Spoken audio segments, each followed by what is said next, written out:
알겠습니다.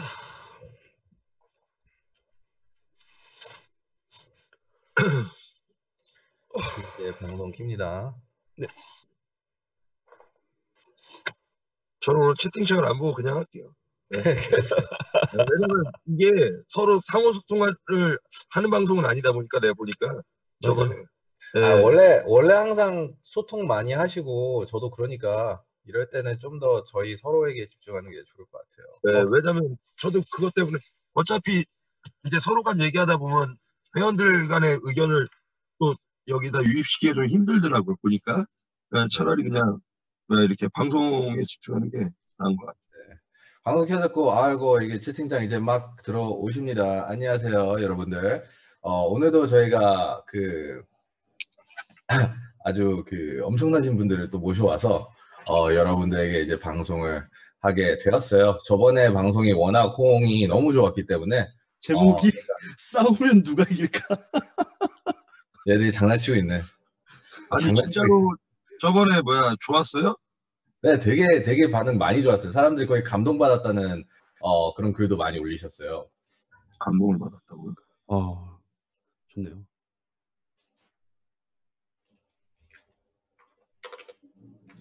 나는 유튜브 어떻게 보는지 몰라서. 안녕하세요. 안녕하세요. 네, 안녕하세요. 오늘 일단은 셋이 싸우면 누가 이길까요? 신두님 좀 하세요? 네, 내가 세시봉은 한 방에 날릴 수 있을 것 같은데. 네네. 좋습니다. 말싸움, 이 세 분 중에 말싸움을 다 잘하지, 누구든. 말싸움, 나는 주먹이었는데? 저는 주먹 얘기하는 거였지, 저는 말싸움 아니었어요. 저희가 나이가 몇 살일까, 주먹 싸움을 하는. 말로, 논리적으로 해야죠. 논리적으로 공부 많이 해갖고, 우리 시청자분들한테 좀, 항상 우리 유튜버분님들한테 부탁이지만, 항상 노력하는 건 아는데, 좀 더 좋은 정보 가져올 수 있도록 업체분들하고 많이 좀 미팅 좀 하셔서, 저도 좀 정보 좀 주시고, 했으면 좋겠습니다. 근데 캘린더 왜 안 들어오지? 야, 캘린더 빨리 들어와라. 캘린더 오바. 우리 트레이더를 통해서, 왜냐면 지금 장이 좀 상승 중이기 때문에 많은 시청자분들이 이제 차트적인 관점도 많이 이제 궁금해 하시니까 캘린더가 트레이더라서 캘린더가 보여줄 거고, 누가 여기 이제 맞은 게 아니라 과로 진짜 너무 빡세게 살아서 지금 입술 터지고 난리 났어요. 어쨌든 간에 이제 방송 진행하다 보면은 캘린더가 갑자기 이제 생길 텐데, 저번처럼 저희가 이제 몇 가지 주제들을 이제 준비를 했고요. 그 주제들 관련돼서 이제 제가 좀 중심을 잡고 방송을 진행하면서 좀 아주 생산적인 얘기, 토론 및 여러 가지 정보가 나와서 저희 서로에게도 좋고, 그리고 시청자분들에게도 굉장히 좋은 그런 콘텐츠가 제공이 되도록. 너 왜 그래? 아니, 너 네 자리에서 방송하라고.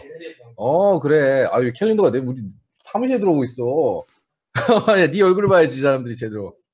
어쨌든 간에 시작을 하도록 하겠습니다. 일단 두 분 또 나와주셔서 너무 감사드리고, 말씀드린 것처럼 저번 방송이 굉장히 반응이 뜨거웠어요. 굉장히 뜨겁고, 확실하게 다른 관점들, 같은 주제를 두고 다른 관점의 얘기가 동시에 이제 막 나오니까 그게 훨씬 더 유저들, 시청자들 입장에서도 더 이제 생각을 정리하는 데 도움이 많이 되는 것 같고, 왜냐면은 제 방송이나 신드림 방송이나 세시봉님 방송만 보다 보면은 약간 그쪽으로 한쪽으로 쏠리게 되거든요. 사람이 생각이란 게. 근데 이렇게 어떻게 보면 다양한 의견들이 나와서 정말 많이 생산적이었던 것 같습니다. 네, 머리 많이 길었어요, 저.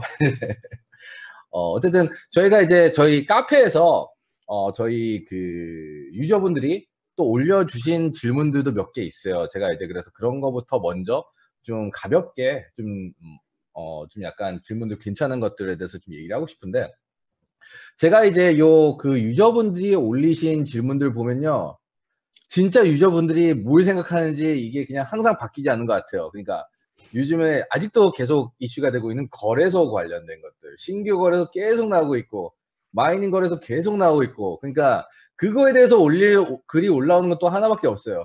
지금 한탕하고 싶은 거야, 유저들도. 지금 너무 힘드니까 복구를 하고 싶은데 믿어도 돼요? 막 약간 이런 거잖아요, 사실상. 그러니까 그 관련된 내용과 또 팩트 또 나왔어. 근데 이제 예상하시면 이거는 ETF 팩트 또 나와. 이거는 저는 1년 내내 나올 거라고 보고 있어요. 그래 1년 내내 계속 연기될 거라고 저는 생각했는데 진짜 팩트가 요번에 좀 약간 뒤로 많이 갔죠. 근데 이거는 좀 이따가 얘기를 할 거니까 일단은 먼저 또 이렇게 같은 걸로 넘어가도록 하겠습니다. 거래소 코인들과 거래소들 지금 우리나라 지금 등록된 거래소가 이제 200개가 넘는 걸로 알고 있어요. 지금 뭐 하루에 몇 개씩 계속 나오고 있는데 이 거래소들, 이 신규 이 또 트레이드 마이닝 끝까지 해먹고 있는 이 거래소 코인들에 대해서 두 분이 지금 저번 방송에도 살짝 나왔지만 한 번 더 이제 설도 지나고 또 이제 트렌드가 조금씩 바뀌니까 또 말씀을 해주시면 좋을 것 같습니다. 신두님부터 부탁드릴게요. 저는 일단은 거래소 관련 코인들은요. 물론 바이낸스하고 이제 세시봉님이 여기 계시니까 세시봉님 첫 방송 때도 제가 바이낸스하고 HT 후오비 토큰이죠. 그 코인들은 주식 개념으로 여러분들이 사다 놓으면 상당히 좋을 거라는 말씀을 드린 적이 있어요. 그게 세시봉님하고 첫 방송으로 기억하는데 세시봉님도 기억하시나요? 네네네, 기억합니다. 예, 그런데 그 코인들은 실질적으로 ICO를 통해서 나와서 이제 거래소에서 유통을 한 코인들인데 나머지 코인들은 마이닝 개념이란 말이에요. 마이닝 개념은 솔직히 말씀드리면 그러니까 거래를 통해서 코인을 제공하는데 나쁘게 말씀은 드리지 않겠습니다. 근데 한 가지 아셔야 될 게 있어요. 거래를 통해서 코인이 나오면 우리 일반적으로 내가 거래소에 1,000만 원을 넣고 거래를 해서 코인을 받아내요. 그럼 뭐 1,000만 원에 대한 수수료만큼 받아냈겠죠. 거래량만큼. 그런데 실제로 작년에 이제 몇몇 거래소들이 계좌에다가 현금 계좌에다가 자기네가 돈을 넣지 않고 숫자만 넣어놓고 거래를 해갖고 지금 법원에서 지금 갑론을박을 벌이고 있죠. 그런데 그런 식으로 만약에 걔네들이 그러니까 완전히 가상머니죠. 가상머니를 자기 거래소에 넣고 거래를 대량으로 발생시켜서 코인을 받아냈다면 과연 그 코인이 정말로 존재하는 코인인지 아니 가상머니로 나와갖고 가상머니에서 발생한 코인이 시장에 만약에 유통이 된다 그러면 그 코인이 유통되는 생성된 가격만큼 시장에서 파이를 뺏어갑니다. 그렇기 때문에 투명성 자체가 없어요. 그래서 제가 여러분들한테 항상 거래소 코인을 말씀드리지만 이제는 하지 말라 했었는데 하시는 건 안 말리겠습니다. 안 말리지만 결국에는 진짜 그건 가상머니예요. 그렇기 때문에 여러분들이 투자를 할 때 자기 돈 자체가 완전히 물거품이 될 수 있다는 건 반드시 알고 투자를 하셔야 되고 거기에 대해서 책임이 전적으로 거래소들이 지지 않습니다. 우리나라 법상 어제도 내가 고란 기자님하고 얘기를 했지만 그냥 미안하다는 소리 한마디만 해도 법적으로 걸리지가 않을 정도로 규제가 없어요. 그러니까 여러분들 투자 피해 항상 생각하시면서 그래도 손해본 게 많으니까 복구해야 된다는 느낌으로 하시는 거면 말리진 않겠습니다. 그러나 상당히 판단 빨리 하셔갖고 매매를 하셔야 여러분들이 안전하게 자산을 지킬 수 있을 거라고 판단하고요. 저 의견 요 정도까지만 하겠습니다. 네. 그럼 센치봉님.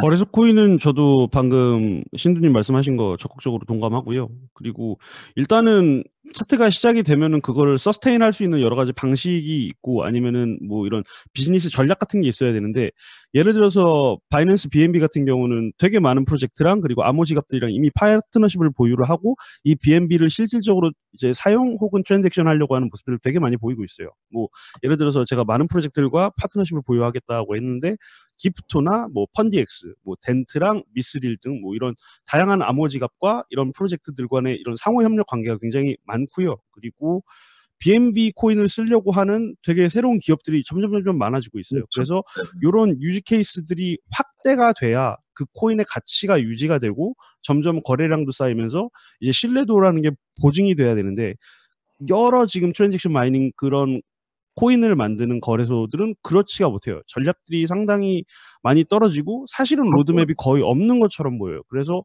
그런 부분에 있어서 이게 장기간 가치를 뭔가 생각을 할 수가 있을까라는 의구심은 계속해서 드는 것 같아요. 저는. 네. 일단 뭐 저번 주보다는 그래도 신두님이 조금은 이제 조금은 다르게 답변해 주신 것 같은데 그래도 뭐 이제 말리진 않겠다 약간 그런 말씀하시는데 저는 덱스 펑키로 유명한 사람이라서요. 거래소 코인은 굉장히 좋아해서 꿀도 많이 빨고 완전 개망해 보기도 하고 진짜 몇몇 거래소는 진짜 제가 찾아가서 야구방망이 들고 가고 싶을 정도인데 제가 느끼는 거는 거래소라는 플랫폼이 사실 암호화폐에 그러니까 저희가 지금 되게 현실적인 생각을 딱 한 가지 한다면은 지금 코인계에서 이 많은 코인들과 ICO들이 뭔가의 플랫폼과라든 어떤 기능의 역할을 하는 코인들이잖아요. 근데 그 플랫폼 중에 활성화된 게 뭐가 있어요? 뭐 기능 뭐 그게 뭐 유저들이 유입돼 가지고 예를 들어서 뭐 그러니까 카카오톡이 되든 뭔가 그런 여러 가지 온라인 앱이든 뭔가 유저들이 쓰는 그런 앱 없단 말이에요, 사실상. 그러니까 뭔가 소용 있는 뭐 쓸모 있는 코인이 거의 없을 수준이지만 그나마 저는 그래도 거래소라는 플랫폼이 있고 유저들이 쓰고 있잖아요.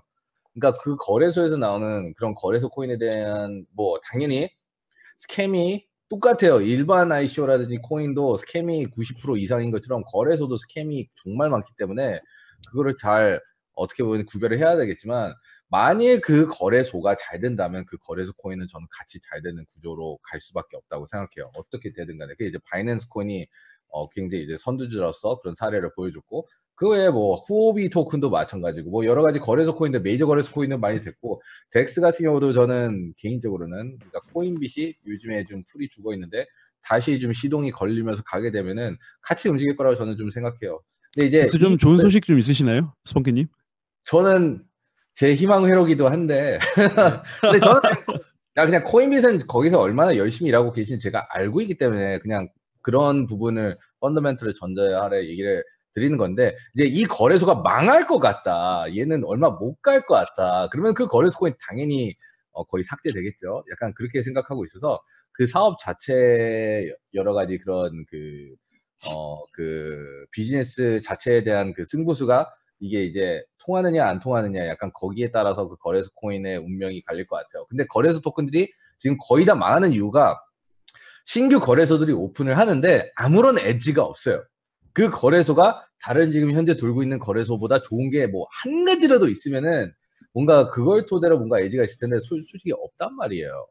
그래서 망하는 거라고 생각해요. 그냥 뭐 물론 거기서 진짜 한탕하고 있는 그런 놈들도 물론 있지만 아무튼 저는 아무튼 뭐 그렇습니다. 그래서 이제 뭐 리스크는 굉장히 높고 저도 많이 망해봤어요. 거래소 코인도 진짜 네, 이제 대표적으로 마이넥스 맨날 얘기하자 지금 얼마 잠깐만 확인해 볼게요. 잠깐만요. 나 진짜 이 새끼들 내가 언젠가는 만날 거야. 아 잠시만요. 진짜 나 이거 마이닉스 때문에 화난 형님들이 상당히 많으시더라고요. 저도 주변에 뭐 보면. 와 진짜 저 평단 1,000원인데. 네, 제가 말씀드리면 아까 거래소 코인을 말씀하셨는데 제 의견은 그래요. 그 어떤 거래소든 거래소 코인이 많은데 그게 다 죽는다고 저도 생각을 안 하고요. 그 중에 분명히 바이낸스처럼 커지는 프로젝트들이 있을 거예요. 그런 프로젝트를 여러분들이 초기에 들어간다 그러면 당연히 바이낸스 코인처럼 엄청나게 여러분들 이득을 볼 수가 있는데 그 부분에 대해서 그게 우리가 뭐 100종류의 코인 중에 한 종류가 잘 될지 어느 게 잘 될지 모른단 말이에요. 그러니까 판단만 잘하면 대박도 날 수 있는 건 맞기 때문에 여러분들한테 제가 뭐 투자하지 말라는 얘기는 안 드리기는 하는데 그만큼 그런 옥석을 가릴 수 있는 능력이 있어야 되니까 그 부분에 대해서는 좀 생각을 하고 투자하셨으면 좋겠다는 의미로 말씀드립니다. 네, 맞죠. 되게 좋은 말씀 해주셨고. 근데 이제 거래소 코인도 마찬가지. 제가 이제 바이낸스 직원들을 많이 아는데, 바이낸스 직원들은요, 입사를 할 때 선택권이 주어져요. 바이낸스 코인으로 월급 받을래? USD로 받을래? 이렇게 선택권을 주더라고요. 근데 사람들이 당연히 바이낸스 코인 받죠. 받는데, 그게 이제 떡락을 같이 하면서, 되게 이제 그 직원들도 같이 힘들어지는 거잖아요. 다 그렇게. 그래서 그 직원들이랑 물어보면은 괜찮냐고 요즘에. 저희가 또 물어보죠. 바이낸스 코인 언제 또 다시 바이백하고 뭐 할 거냐 그랬더니 자기도 모르겠고 자기도 이거 스캠 될 것 같아서 걱정하고 이거 똑같아요 결국에. 직원들도 그렇게 맡고 있는데도 내부에 있어도 몰라요. 그러니까 이게 참 이 시장이라는 게 그만큼 무섭고 아무도 알 수가 없다는 거 그만큼 리스크가 높고 거래소 코인들 마찬가지고요. 아무튼 다들 꼭 참고하셨으면 좋겠습니다. 실제로 바이낸스가 그 스펀키 세시몬 기억하세요? 우리가 얼마 때 방송했는지 기억이 안 나서 16달러? 한 14달러 정도 되지 않았나요? 그 정도면 15달러 정도까지 그때 굉장히 이미 충분히 올랐던 때라. 네. 그리고 다시 복구를 하고 있는 거네요. 그러면 결론은 뭐 복구라고 하기엔 지금도 이제 9달러여가지고. 근데 그때 당시 다른 코인들은 90% 이상씩 떨어졌으니까 그렇게 따지면 바이낸스는 지금 어느 정도 선방을 하고 있는 분위기로 봐야 되는 거 아닙니까? 네. 엄청 잘하고 있죠. 바이낸스 코인은 뭐 12 뭐 찍고 막 했으니까 대단한 거죠. 맞아요. 네, 대단한 거죠. 근데 다른 코인들은 지금 80% 90% 하락한 거를 회복을 못 하고 있습니다. 전혀. 그런 의미에서는 바이낸스를 추천드리는 게 아니라 바이낸스 코인은 제가 한 번 더 말씀을 드리자면 지금 바이낸스 자체가 전 세계적인 프로젝트가 좋아지면 좋아질수록 그거는 코인의 가치보다 뭐라고 봐야 되냐면 주식의 개념으로 좀 보시는 게 좋아요. 그래서 바이낸스가 앞으로도 사업을 잘할 것 같으면 바이낸스 코인 투자를 하시는 게 좋고, 만약에 바이낸스 말고 앞으로 대형 기업들이 들어오면서 바이낸스도 잡힐 수 있다 이러면 바이낸스 코인의 투자는 좀 위험하고요. 이런 식으로 좀 리스크한 부분이 있으니까 체크하시면서 투자하시는 게 좋겠습니다. 오케이, 지금 이제 막 캘린더가 세팅하고 있는 것 같은데 이제 곧 조인할 것 같고요. 다음은 자, 블록체인은 모든 것이 오픈이니까 코인 만드는 방법 같은 것도 궁금하고, 이제 누구나 이런 거를 만들 수가 있는 거지. 그렇게 되면 그 엣지가 어디서 나오는지 관련된 좀 괜찮은 질문이 나왔는데, 이 부분에 있어서는 먼저 세시봉님부터. 세시봉님 이런 것도 잘하실 것 같은데 어떻게 생각하시나요? 아니요, 제가 의외로 블록체인을 만드는 법에 대해서는 전혀 정보가 없어서요. 요거는 제가 생략하기로 할게요. 죄송해요.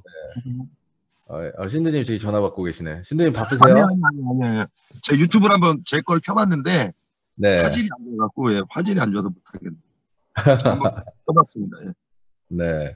그러면은 신두님은 자, 블록체인은 모든 게 다 오픈돼 있잖아요. 깃허브 들어가서 다 확인할 수 있고, 그러면 이걸 누구나 만들 수 있고 누구나 베낄 수가 있고, 그러면 그 엣지가 도대체 어디서 나오는지 약간 그런 질문이 나왔거든요. 어떻게 생각하시나요?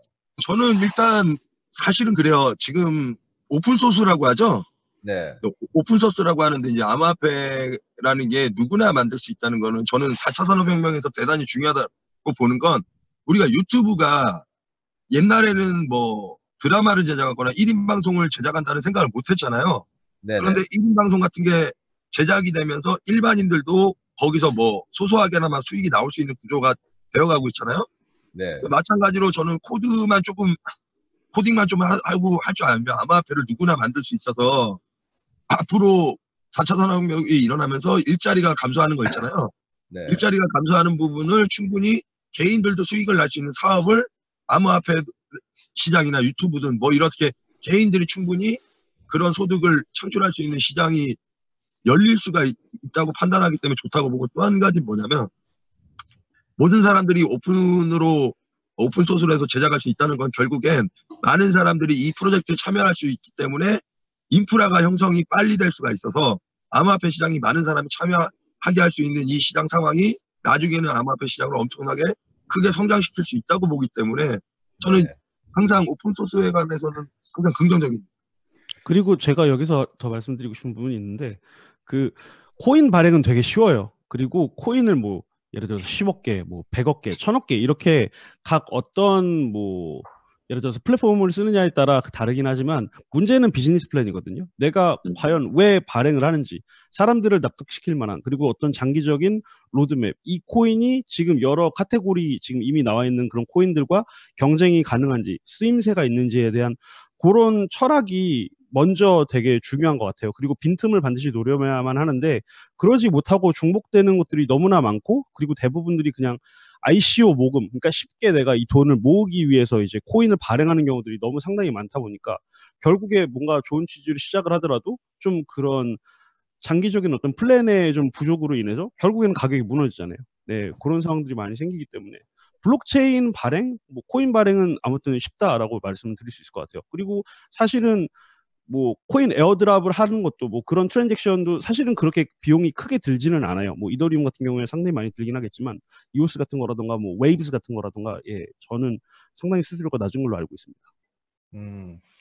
일단은 요 부분에 있어서 제가 말씀을 드린다면은, 일단은 헥사 대표된 거에서 축하해 주시는 분들 너무 감사드려요. 저희로서도 영광이고 뭐 최선을 다하겠습니다. 근데 이제 지금 이 타이밍에 제가 이 말씀을 헥사 언급을 한 이유가, 제가 이 부분을 제가 가장 헥사 친구들에게서 되게 존중하고 존경하고 많은 걸 배운 부분인데, 블록체인이라는 것은 말 그대로 오픈소스 누구나 베낄 수가 있어요. 그러니까 완성이 되면은 카피 페이스트도 가능해요. 그리고 화이트 페이퍼를 여기저기 거의 카피 페이스트 하면서 스캠들 많이 나왔었잖아요. 그런 형태로 블록체인도 약간 비슷한 개념인데 헥사 친구들이 이제 저에게 설명해 준 거는 그렇기 때문에 이 블록체인계에서 이 기술은 이 기술 그 자체보다 그 인프라가 더 중요하다고 많이 강조를 했었어요. 그렇기 때문에 헥사 같은 경우는 뭐 헥사 랩스, 헥사 파이낸스, 헥사 뭐 파운데이션, 뭐 헥사 뭐 기타 등등 다 있잖아요. 그러니까 거래소들도 많고 캐피털사도 많고 펀드도 있고 인큐베이팅한 서비스가 있고 마케팅 악셀들도 본인이 스스로 다 갖고 있고 매체들도 많이 갖고 있고 그러니까 다 갖고 있어야 된다 결국에. 그러니까 요 기술 하나만 있으면은 이게 성공하기가 힘든데 그거를 이제 그 어떻게 보면은 그 기술을 어떻게 보면 성공시킬 수 있는 생태계까지도 만들 수 있는 그 여력이 있으면은 사실 그게 되는 거거든요. 그러니까 블록체인은 뭐 베낄 수가 있지만 그러니까 이더리움도 비슷해요. 약간 저는 그렇게 생각해요. 이더리움은 지금도 좀 구리잖아요. 솔직히 구리인데 그 만들어져 있는 지금 그 인프라가 너무 강력하게 구축이 돼 있기 때문에 지금도 사람들이 이더밖에 안 쓰거든요. 약간 뭔가 프로젝트를 하면 이더 베이스로 가는 이유가 뭐예요? 그 인프라 때문이거든요. 블록체인은 그쵸. 구리지만 그렇기 때문에 이런 식으로 그 약간 시청자분들도 뭔가 블록체인을 봤을 때 너무 그 기술에 초점을 두기보다는 그 기술이 어떤 생태계와 어떤 인프라 중심적으로 그게 활용이 될지 그걸 보면은 더 좋은 투자를 하게 할 수 있으실 거라고 생각합니다. 배현승님 5만 원 후원해 주셨는데 진짜 부담돼요. 다음에 주지 마요. 그냥 친구들이랑 마시면서. 한 가지 말씀을 드리면 지금 뭐 헥사 얘기도 하셨고 스펀키님 또 세시봉님은 로드맵 장기 로드맵을 말씀하셨는데 저는요 암호화폐 시장이 성장하기 위해선 그런 거보다 우리가 유튜브라는 게 개인이 그냥 돌아다니면서 배경만 찍었는데도 20만 30만이 보이잖아요. 고양이를 찍었는데 100만 명이 모여갖고 본단 말이에요. 암호화폐도 저는 마찬가지라고 생각해요. 암호화폐를 ICO 아까 얘기하셨는데 ICO를 모금을 안 받고 그냥 만약에 100만 팔로워가 있는 아무것도 아닌데 100만이 참여해서 그냥 코인을 발행해요. ICO 펀딩을 받지 않고 영원인 코인이죠. 근데 그거를 실제로 거래가 되면서 비트코인도 마찬가지로 영원이었던 게 거래가 되면서 가격이 형성됐잖아요. 반대로 ICO로 하는 게 아니라 이렇게 많은 사람들이 재미로 모여서 아무렇지도 않게 무슨 이런 유튜브 컨텐츠 방송에서라도 이렇게 사용될 수 있는 되게 그냥 간단한 거죠. 그러니까 어렵게 생각할 필요 없고 간단하게 많은 사람들이 플랫폼에 모여갖고 사용되는 걸로만 갖고도 가격이 형성돼서 올라가는 거. 이게 정말 무에서 유를 창조하는 거지. 그 ICO 같은 거는 그냥 유에서 유를 창조하는 거예요. 돈을 모은 가치만큼의 코인이 생성이 된 거잖아요. 저는 이런 거보다 누구나 그냥 유튜브처럼 참여를 하는 시장에서 생성될 수 있는 코인 이코노미가 발생한다면 엄청나게 많은 사람들의 관심을 끌면서 이 시장이 커질 수 있다고 보기 때문에 너무 어렵게만 생각할 필요 없다고 좀 생각을 합니다. 저는. 네. 재밌게. 네. 그렇게 가는 게 좋을 것 같아요. 네, 일단 배현수님 너무 감사드려요. 후원해 주신 거. 제가 이거는 나중에 후원해 주신 걸로 제가 세시봉님이랑 신두미랑 피자 하나 시켜 먹도록 하겠습니다. 감사합니다. 그 짚고 넘어가고 싶었고 방금 전에 그러면은 신두님이 그러면은 결국에 그렇게 되면서 시장이 좋아질 거라고 하셨는데 언제 좋아지는 거예요? 어떻게 생각하세요? 언제요? 언제요? 저는 3월로 보고 있습니다. 3월이요? 와. 네.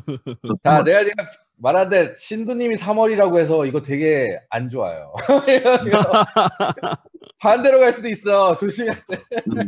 여기서 뭐가 나오면 위험하더라고. 그래서 내가 이제 한번 짚고 넘어가도록 하겠습니다. 장난이고요, 당연히. 다음 질문으로 바로 넘어갈게요. 이번 다음 질문부터는 우리 캘린더도 참여를 하면 좋을 것 같습니다. 세력들의 거짓과 진실에 대해서 말씀해 주세요. 장외시장의 효력, 뭐 여러 가지 그런 부분들을 해가지고 실제로 세력들, 그러니까 이제 많은 시청자분들과 유저분들이 얘기할 때 세력이라는 것은 굉장히 큰 돈을 많이 갖고 있는 강한 단체, 약간 그런 걸 뜻하고 계신 것 같은데, 세력들의 거짓과 진실, 그리고 그에 대한 얘기, 그리고 장외 시장에 대한 효력, 그러니까 OTC 시장이죠. 그 부분에 대해서의 의견은 우리 캘린더부터 한마디 부탁드릴게요. 어떻게 생각하세요? 트레이더로서는 세력의 움직임을 맨날 파악해야 될 텐데. 뭐야, 마이크 좀 어떻게 해봐. 캘린더가 마이크가 안 되네요. 그러면 일단은 이 부분 두 분이 같은 방에서 하셔도 되잖아요. 제 옆에 두기 싫어요, 제가. 혼자 있어요. 아까 생각해봤는데 아닌 것 같아요. 이따가 고치고 있을 거예요. 금방 될 거니까 신두님부터 먼저 부탁드릴게요, 그러면. 어떤 거를?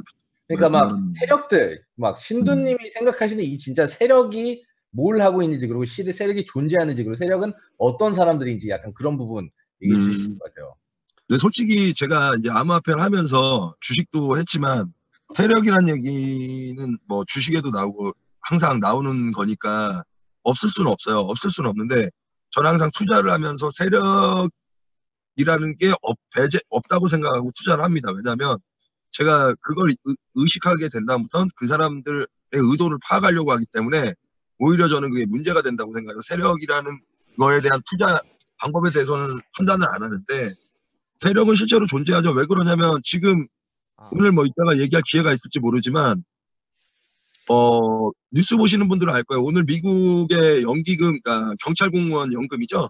연금이 암호화폐를 투자를 했다고 뉴스에 오피셜로 나왔는데 물론 걔네들이 투자한 금액의 대부분은 블록체인 업체에 들어간 거예요. 그러니까 만약에 코인베이스에 투자를 한 거지 비트코인에 투자한 건 아닙니다. 그런데 대부분의 자금은 코인베이스나 뭐 서클이나 이런 블록체인 투자회사에 투자를 했고요. 일부는 암호화폐 비트코인에 투자를 했다고 뉴스에 명시가 돼 있어요.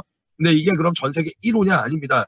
작년 하락장 때 하락이 지속되고 있을 때 캐나다 연기금도 여러분 제가 암호화폐 이더리움에 투자를 했어요. 그러니까 이더리움을 대량으로 매수를 했습니다. 캐나다 연기금하고 걔네들은 블록체인 스타트업에 투자한 게 아니라 이더리움을 직접적으로 샀어요. 네, 오늘 뉴스에 같이 나오는데 그 캐나다하고 미국 연기금이 지금 암호화폐 시장에 들어왔다는 건 여러분 우리나라 연기금 잘 아시면 연기금이라는 건 정부에서 투자를 하는데 이건 마이너스 수익률이 나오면 절대 안 돼요. 마이너스가 나면 어떻게 되느냐? 모든 언론사가 그 연기금을 투자한 그 해당 정부를 엄청나게 깝니다. 그래서 정부들이 엄청나게 민감해요. 우리나라 주식들 보면 연기금이 투자되는 시점에 주식이 부양이 되죠. 그러니까 주식이 빠지고 나간 걸 외인이 빠져나간 걸 한국 연기금에서 받쳐갖고 주식을 반대로 끌어올릴 정도로 자금력이 커요.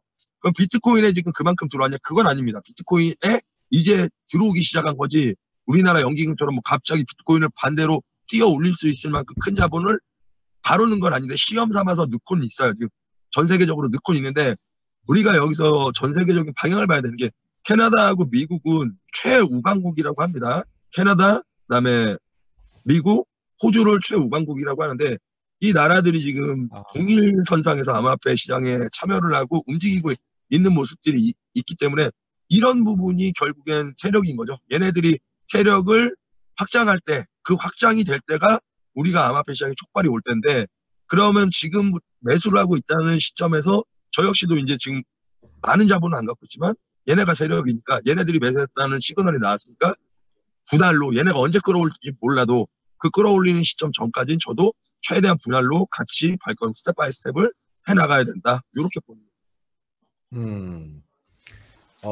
너무 어려운 얘기했어요.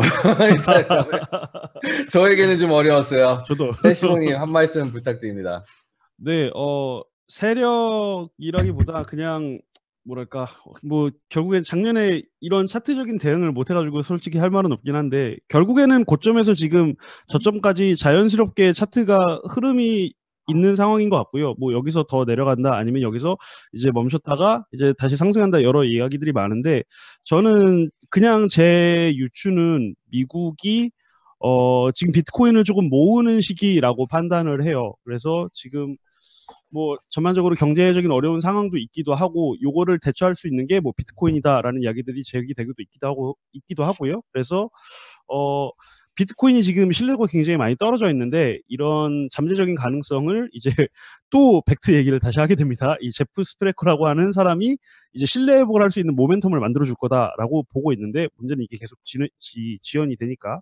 근데 제 생각에는 어쨌든 이 실물 인수도 방식의 이 선물 거래소가 LSX랑 벡트가 이제 같이 계속해서 만들어지면서 비트코인이 계속해서 매수량을 증가시킬 거라고 저는 예상을 하고 있어요. 그래가지고 요 트렌드가 확산이 되면서 점점 뭐 예를 들어서 벡트가 또 얘기를 했던 것 중에 하나가 이제 미국 노년층의 퇴직연금 포트폴리오에 비트코인 투자를 첨가하려고 하는 네? 그게 무서운 거예요. 네네네. 요런 이제 움직임들이 계속해서 하고 있거든요. 그러다 보니까 실물 인수도 방식의 선물 거래를 증가시켜가지고 일단 미국이 비트코인을 많이 점유를 하려고 하는 것 같고 그 이후에 점유가 어느 정도 주도권이 자기들이 가져갔다라고 판단할 때 다음 스텝으로 이제 비트코인 ETF를 승인하게 되지 않을까. 그렇게 되면서 비트코인 가격이 점진적으로 상승을 하지 않을까 일단 대략 예측은 하고 있습니다. 세시봉 언제 교육받아야겠다. 나. 캘린더 마이크 네네. 되냐? 돼? 마이크 들리세요? 오케이. 그럼 자 이제 근데 두 분이 지금 말씀하신 거는 솔직히 질문이랑 조금 안 맞아요. 다르죠. 근데 네. 그러니까 세력이라는 게 결국에 이런 거죠. 그러니까 제가 생각하기에 기관은 세력이라고 할 수는 없고요. 굉장히 큰 정말 전통적인 어떤 자산의 크기잖아요. 세력이라고 하는 건 그 중간중간에 이제 조그만한 사람들이 어떤 알트코인들이라던가 이제 그런 코인들을 이제 펌핑시키는 이제 그런 모습들을 이제 세력이라고 볼 수 있을 텐데 지금은 요거를 얘기할 만한 상황이 아닌 것 같아요. 예, 지금은 2017년 당시는 뭐 세력에 대해서는 얘기를 할 수 있을 것 같은데 현재 시기에서는 뭔가 할 수 있는 얘기는 아닌 것 같아요. 자, 우리 그럼 캘린더 같은 경우는 매매를 하는 입장에서 어떻게 네. 보면 세력들이 들어왔다 여기 이제 갔다 들어왔다 그런 걸 어떻게 보면 확인하면서 약간 호가창을 보고 계산을 하는 경우가 많을 텐데 우리 캘린더에게는 그러면 세력이란 우선은 제 소개를 이제 방송을 처음 보시는 분들도 있을 테니까 소개를 잠깐만 드리자면 이제 저는 스펀키님 비트고스 회사에 소속되어 있는 캘린더라고 하고 지금 국내 2위에 지금 올라와 있는 트레이딩 뷰 타버서예요. 그래서 차트 분석을 하고 매매를 직접 하기도 하는데 우선 저 같은 경우에는 세력의 의도를 이제 종가 마감에서 보통 확인을 하곤 해요. 일봉 마감이나 4시간 봉 마감 이러한 움직임에서 세력들의 의도를 확인할 수 있고 이게 세력들이 직접 매매를 하든 아니면 봇을 통해서 매매를 하든 이러한 거는 차트에 이제 기록으로 남기 때문에 저는 이게 세력들이 물론 제가 직접 만나진 않았지만 이런 것들을 차트의 시그널적으로 이해를 하고 거기에 대해서 이제 매매를 하는 편이라고 생각을 하죠. 그래서 결론은 뭐 돈 많은 세력들은 있다고 생각을 해요. 그게 흔적으로 남기도 하고요. 근데 저 같은 경우는 이제 솔직히 약간 다른 게 저는 사실 세력이 누구고 어떤 사람들인지에 대한 연구를 굉장히 오래 했어요. 왜냐면은 결국에는 사람들이 맨날 그러니까 제가 이제 코인계에서 맨날 돌아다니면서 아니면 그것도 많은 유저분들 시청자분들이랑 얘기하다가 세력들이 어떻게 할 것 같아요? 세력들이 이렇게 할 것 같아요? 세력들이 저렇게 할 것 같아요? 세력이 누구야? 하도 많이 보니까 제가 궁금한 거야. 도대체 이 세력이라는 놈들이 누군데? 다들 이제 걔네가 우리 운명을 좌우하는 약간 그런 사람들인데 아무도 걔네가 누군지 파악하려고를 안 하고 세력이라고만 부르는 거예요. 제가 그게 너무 답답해서 그 원리를 파악하려고 저는 좀 오랫동안 어떻게 보면 정말 많은 사람들을 만나고 좀 공부를 했어요. 이 시장의 원리. 그리고 많이 보면서 돌아다녔는데 자, 이 세력이라고 불리는 사람들은 결국에는 굉장히 전략적으로 자금과 그리고 어떻게 보면 물량을 수학적으로 잘 계산해 나가면서 본인들이 절대 손해를 볼 생각 손해를 안 보는 선에서 시장에 진입했다가 빠지는 여러 개 단체들이 있거든요. 그러니까 제가 죄송한데 그 세력이란 단어에 대한 제가 그거가 불분명해가지고 이게 마켓 메이커를 말씀하시는 건가요? 아니면 프라이빗이나 좀 그 엔젤 측에 들어가는 어떤 그런 VC를 말씀하시는 건가요? 제가 조금 그러니까 그거는요. 네. 그거는 사실 사람마다 다르게 생각하는 거죠. 어떤 사람들은 방금 전에 세시봉님이 말씀하신 것처럼 마켓 메이커들이 세력이라고 생각하는 사람들이 있고 네. 어떤 사람들은 어떻게 보면 물량을 대부분 소유한 뭐 VC들이 되든 대형 단체들이 세력이라고 말하는 경우가 있고 어떤 사람들은요 저보고 세력이래요. 그러니까 이게 그 다 다른 거예요. 개념이. 그래가지고 다 사람들이 다 생각해서 그러니까 누군지를 모르는 어떻게 보면 신비적으로 시장을 움직이는 것 같은 사람이 결국에 세력이라 불리잖아요. 그러니까 거기에 대해서 어떻게 생각하는지 제가 이제 여쭤보는 게 질문이었는데 이제 캘린더 같은 경우는 이제 어떻게 보면은 걔네가 누군지 관심이 없어요. 캘린더는 그냥 뭔가 하고 있는 걸 알고 그 데이터를 참고하면서 트레이딩을 하고 있는 거잖아요. 이제 캘린더 같은 경우는 솔직히 저는 세력이 되고 싶어서 연구를 좀 많이 했는데 이게 안 되더라고요. 너무 힘들었더라고요. 너무 모든 것을 갖춘 만능이 돼야 돼가지고 되게 힘든데 세력이라고 부르기보다는 방금 말씀하신 마켓 메이커들 어떻게 보면 그런 캐피털사들 그 다음에 물량의 대부분을 쥐고 있는 대형 어떻게 보면 고래 홀더들 그 외에 굉장히 많은 요소들인데 이게 다 합쳐지고 얘네가 같이 뭔가 움직이는 순간 어떻게 보면 하나의 작전이 펼쳐지는 거죠. 그게 예. 개미들에게는 하나의 세력으로 보인다는 거 약간 그렇게 좀 약간 저는 그 원리로 좀 파악을 했어요. 제가 좀 많이 돌아다니면서 활동하고 그 부분을 이제 공부해본 결과 약간 그렇게 되더라고요. 그래서 이제 제가 느낀 거는 차트가 쐈다가 이렇게 길게 늘어지는 것들 있잖아요. 지금 비트코인 차트 같은 거 늘어지고 바닥을 다지고 바닥이 결국에 되는 건 뭐냐면요. 아예 손 뗐기 때문이거든요. 이 세력이라고 불리는 사람이 아예 손 뗐으니까 지가 알아서 죽는 거예요. 그냥 자기가 그냥 천천히 내려가는 거. 왜냐면은 거기서 이제 실제로 돈 벌 놈들이 다 나왔기 때문에 약간 그런 형태로 흘러가는 거를 제가 좀 이제는 좀 많이 봤기 때문에 아무튼 약간 제 관점에서 이런 세력이라는 놈들 어떤 단체들 그리고 그걸 어떻게 뭐 애들이 뭘 하는지 그 부분은 이제 약간 저는 그렇게 이해를 하고 있기 때문에 설명을 그렇게 드렸습니다. 어쨌든 간에 그러면은 다음 질문으로 바로 넘어간다면은 또 벡트 질문인데 바로 저 건너뛸래요. 진짜 벡트 막 소름 돋아요. 이제 하도 벡트 너무 많아가지고 맨날 질문들이 자 기관 투자 하면서 1년을 넘게 버텼는데 지금 와서 생각해보니 기관들이 개미들 탈출시켜주면서 기존 코인을 굳이 살 이유가 없는 것 같은데 본인들 사업에 맞는 플랫폼 만들기에 뭐 어쩌고저쩌고 하면서 지네가 뭐 알아서 또 한탕 다른 방법으로 해먹을 것 같다. 그렇기 때문에 뭐 기관들이 들어가지고 기존에 있는 코인들을 안 살릴 것 같다. 약간 이런 의견이 있는데 어떻게 생각하시는지 이 부분에 있어서는 세시봉님부터 부탁드립니다. 제가 질문을 한번 다시 읽어주실 수 있나요?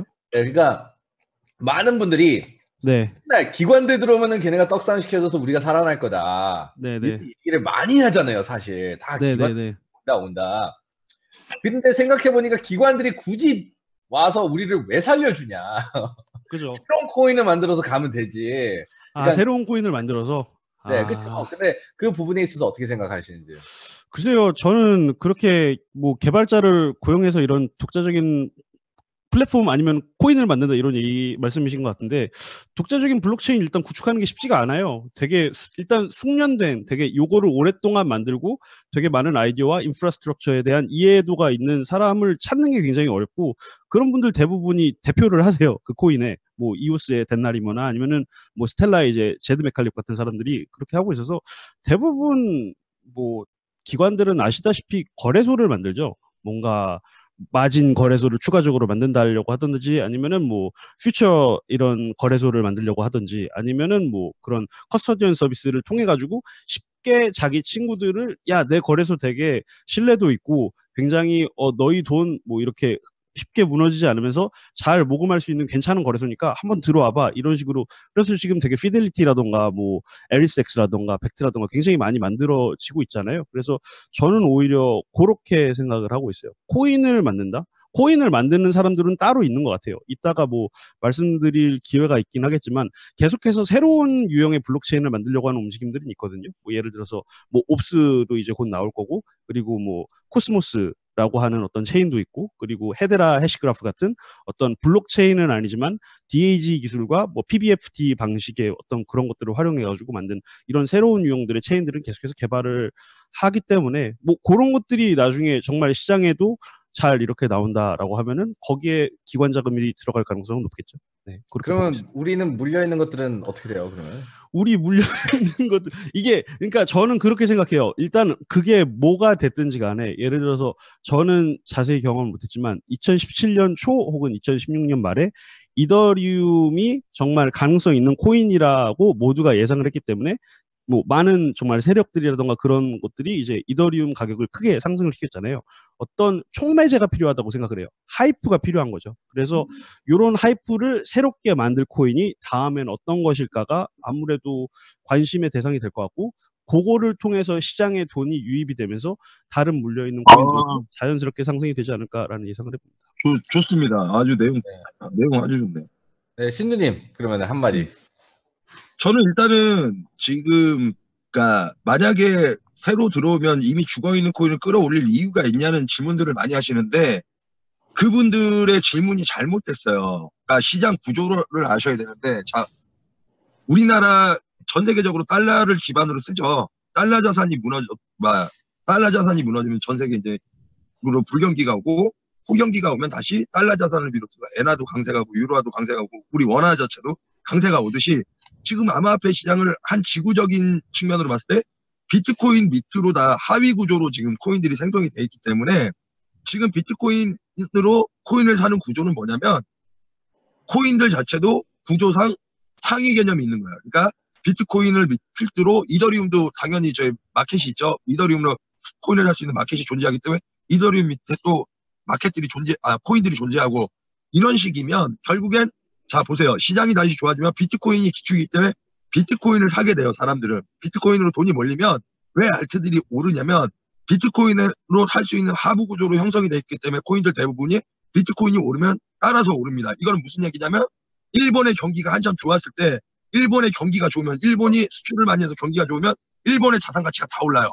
그러니까 일본이라는 엔화로 살 수 있는 자산이 다 올라니까 일본의 부동산이 엄청나게 뛰었고 주식 자산이 엄청나게 뛰었잖아요. 그 당시에 그 얘기는 뭐냐면 일본이라는 엔화가 강해지니까 엔화로 살 수 있는 구성물들이 다 가치가 올라가는 구조거든요. 암호화폐도 똑같습니다.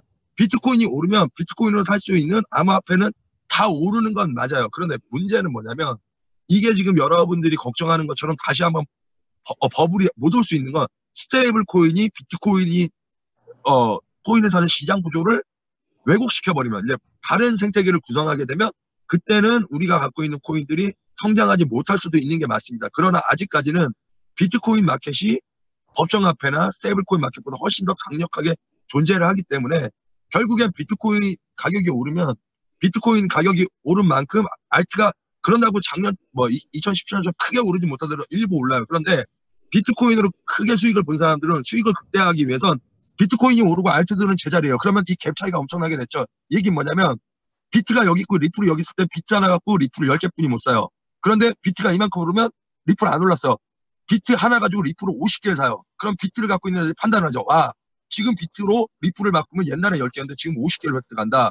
그럼 그때 걔네들 비트 자산을 리플로 바꾸면서 수익을 극대화하는 시점이 오기 때문에 지금 마켓만 유지할 수 있다 그러면 이 시장 구조는 조금 더 영유할 수 있다. 그러나 단 스테이블코인이나 법정화폐들이 갑자기 유입이 되면 지금 글에 쓰신 대로 걱정하던 대로 알트코인이 성장하지 못할 수도 있긴 있습니다. 그러나 아직까지는 비트의 마켓이 훨씬 더 강하게 존재하기 때문에 아직까지는 좀 더 지켜봐야 되겠다.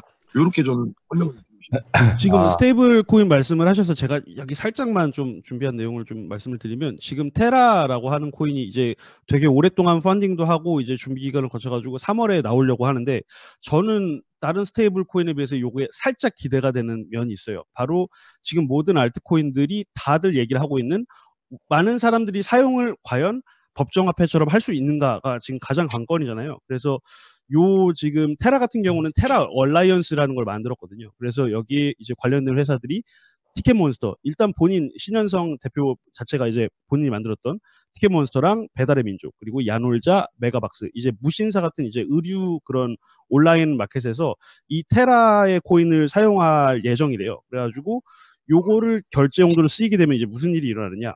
기존 카드와 테라를 같이 쓸 수가 있는데 테라를 쓰게 되면 5%에서 10% 정도의 할인 혜택 구조를 만들었어요. 그러니까 내가 10,000원짜리를 뭘 구입을 한다고 해도 9,000원의 결제가 가능하다는 거예요. 테라로 결제를 하면. 이러면 기본적으로 당연히 메리트가 느껴질 수밖에 없는 거거든요. 저는 그냥 대략 생각을 해볼 때 20대부터 특히 30대 이제 결혼 신혼 부부들한테 굉장히 매력적으로 느껴질 것 같아요. 그래서 암호화폐를 아예 한 번도 사용해보지 못한 사람들도 요거에 대해서는 사용의 메리트를 느끼게 되고 큰 어필이 될 수 있겠다라고 생각을 합니다. 근데 그렇다 하더라도 이게 비트코인 그 라이트닝 네트워크가 나와서 알트코인들이 다 죽을 것이냐? 그게 아니라 지금 암호화폐의 실사용이 이렇게나 잘 증명이 된다라는 하나의 사례로서 보여줌으로써 점점 이제 암호화폐에 이제 유입하는 어떤 대중들이 더 많이 생겨나지 않을까 하는 기대감을 가지고 있는 거죠. 일단은 두 분이 잘 말씀해 주셨는데 사실 신두님이 제가 하려는 얘기를 거의 똑같이 하셨어요. 그러니까 이 비트코인 시장에 있는 암호화폐 시장이에요. 그렇기 때문에 여러분들 다 아시겠지만 비트코인 떡상하면 다 같이 가잖아요. 비트코인 떡락하면 다 같이 내려가잖아요. 그러니까 그 가치 자체가 어떻게 보면은 이렇게 뭔가 어떻게 보면 커넥션이 있는 게 일본의 엔화를 정말 예를 신두님이 잘 드셨는데 우리나라로 예를 들자면은 2008, 9년도에 또 경제 위기가 또 왔을 때 원화가 똥값이 됐거든요. 해외에서. 그래서 제가 이거 방송에서 얘기한 적이 있는데 저는 그 당시에 해외 달러 사업을 하고 있어가지고 원화를 받고 있는데 매출이 똑같은데 갑자기 수입이 2배가 됐어요, 제가. 그러니까 저 같은 경우는 그런 사례가 있는데 우리나라 사는 사람들은 월급 200만 원 받던 거 그대로 받고 300만 원 받던 거 똑같이 받고 밥도 5천 원 똑같이 뭐 6천 원, 7천 원 주면서 밥값이 바뀌거나 그게 아니라 우리나라 사람들 체감을 못 하는 거야. 그러니까 실제로 원화 가치는 쓰레기가 됐는데 여기 살고 있는 사람들은요 그냥 똑같은 곳에서 살고 있는 근데 원화 가치가 또 올라가는 적도 있거든요. 그럼 원화 가치가 올라가가지고 달러 사업을 하는 사람들이 손해를 봤었어요. 근데 우리나라 사람들은 몰라 그거를 그냥 똑같은 거예요. 그러니까 비트코인 시장도 그렇기 때문에 신두님이 말씀하신 것처럼 같이 가는 거예요. 그러니까 비트코인의 가치가 올라가는 거예요. 네. 시장이 같이 움직이는 거예요. 근데 이게 눈으로 우리가 봤을 때는 코인마켓캡 보면서 이게 떡상 이게 보이니까 그렇지 사실 여러 가지 화폐들도 마찬가지로 그게 맨날 유동성이 있거든요. 그게 근데 그 비트코인 시장 안에서는 그 가치가 같이 움직이기 때문에 결국에 이걸 세력이 들어가지고 법이 이런 개념이 아니에요. 그냥 시장 자체가 비트코인의 밸류에이션이 올라가면은 그에 따르는 거기 다른 프로토콜들이라든지 그런 블록체인들이 같이 밸류에이션이 그냥 올라가게 돼 있는 거예요. 근데 이제 그 시장 안에서의 사토시 개념으로는 거의 다른 게 없는 거죠, 사실상. 그러니까 그런 식으로 움직인다는 그 개념을 많은 분들이 이해를 하시면 좋을 것 같습니다. 물론 또 여기서 이제 스테이블 코인 관련된 말씀들을 많이 해주셔가지고 이제 테라 같은 경우는 저도 좀 뭔가 한가닥 할 거라고 저도 보고 있거든요. 왜냐면 너무 좀 강한 팀들이 지금 많이 구성돼 있고 올브스 위에다가 지금 개발을 하고 있잖아요. 테라를 지금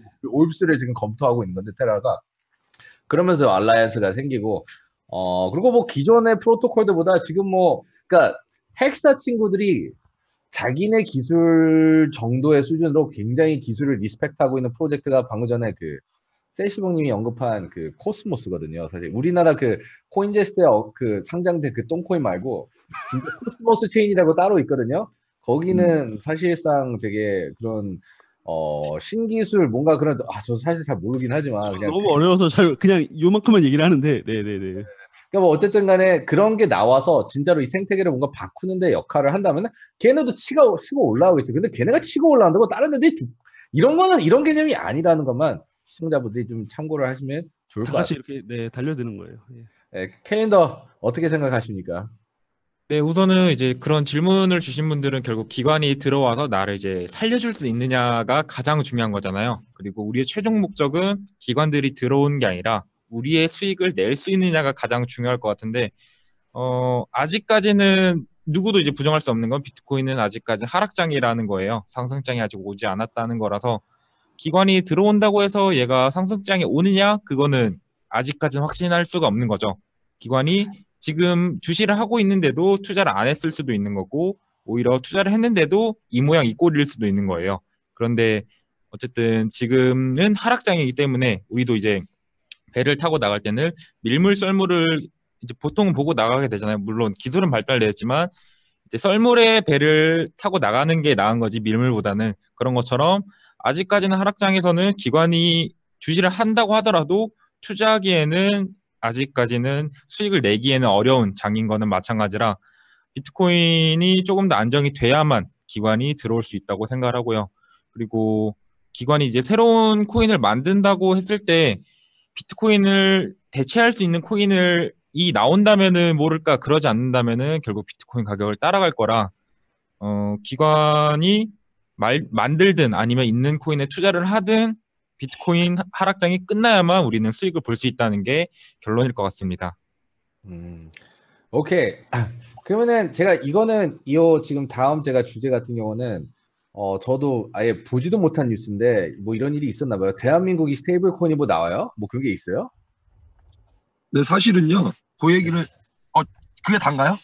예, 그러니까 우리나라 스테이블 코인 방향에 대해서 그 알려달라는 질문이 있는데 저는 여기 있는지 몰랐거든요. 그러니까 이거는 제가 여기에 대해서는 제가 아무것도 모르기 때문에 뭐라고 얘기하기가 좀 힘들고 그러면 신두님부터 그러면 한 말씀. 일반 유저분들이 아주 알아듣기 쉽게 설명을 드릴게요. 그러면 스테이블 코인이라는 건 결국에 뭐냐면 그 나라 법정화폐를 동일시하는 디지털화된 거예요. 그러니까 원화를 디지털화해 갖고 그냥 표기를 하는 건데 이제 코인으로 만든다는 얘기예요.